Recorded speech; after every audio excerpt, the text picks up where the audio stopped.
We celebrate today the memorial of the guardian angels.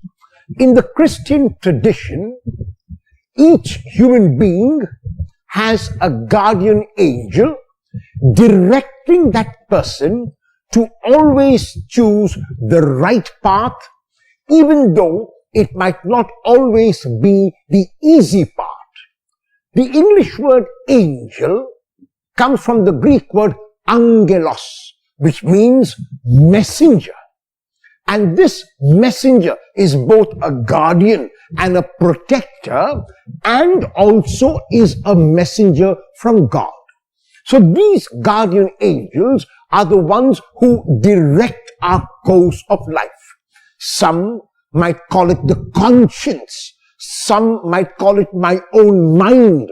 Some might call it my meditation. No matter what terms we use, the memorial of the guardian angels is saying to us that our God is not merely a God in the heavens.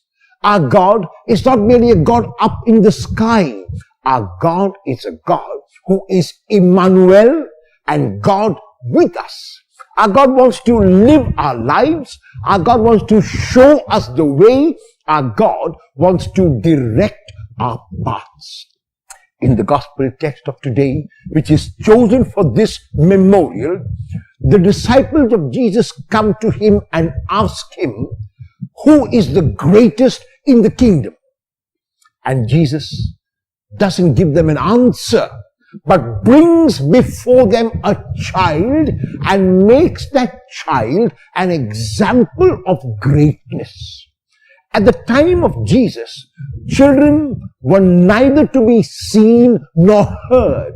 So when Jesus brings the child, what he is doing is, he is bringing a non-entity before the disciples and asking them that if they want to be great, they must be non-entities, which means they must deny the self. They must count the self as nothing. They must regard others as better than they are. That is one aspect of bringing the child in front of them. The non-entity, because he or she has nothing of his own, can only be dependent on others for everything. And that is the quality which Jesus asks his disciples to learn from the child, namely dependence on God. Too often we might depend on material and external things, but those material and external things are passing, temporary and impermanent. What is always and what is permanent is God. And so if we acknowledge our dependence on God like the child acknowledges his or her dependence on the parents, then we are on the track to heaven.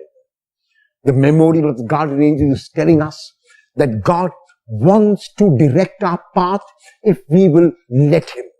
When we are caught between two options, one is doing the wrong thing and one is doing the right thing, even though the wrong thing might seem to be more advantageous to us, even though it might bring us more of a blessing, we need to ask ourselves what our guardian angels are saying to us, what our conscience is saying to us, what our mind is saying to us, and we will realize that no matter how difficult it might be, we are directed to do the right thing. On this memorial of the guardian angels, let us ask each of our guardian angels, whether we call it conscience or the mind, to direct us along the right path, to choose the right path, the path of humility, of dependence on God, and of always doing what is